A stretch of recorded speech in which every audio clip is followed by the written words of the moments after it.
محکمہ موسمیات کے مطابق قلعہ سیف اللہ، ہرنائی، دکی، زیارت، سنجاوی، لورالائی، چمن، پشین، قلعہ عبداللہ، کوزک ٹاپ، شیلا باغ، گلستان اور خواجہ عمران میں موسلا دھار بارش ہوئی، جس دوران قلعہ سیف اللہ کے علاقے تلری اور موسیٰ زئی میں بڑے پیمانے پر مکانات کو نقصان پہنچا۔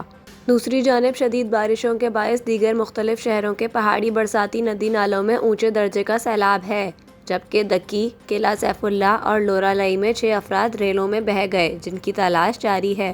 شدید بارشوں کے دوران بلوچستان کے مختلف اضلاع میں 3 گاڑیاں بہہ گئیں تاہم لوگ محفوظ رہے۔ جھلمکسی میں مسافر وین سیلاب میں بہہ گئی، جس کے بعد وین میں سوار 5 افراد نے درختوں پر پناہ لی جنہیں بعد میں ریسکیو کر لیا گیا۔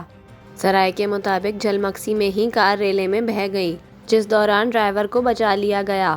ہرنائی کی کھوسٹ ندی کے ریلے میں 2 افراد پھنس گئے۔ سیلابی ریلوں کی وجہ سے ہرنائی کوئٹہ روڈ پر ٹریفک معطل ہو گیا۔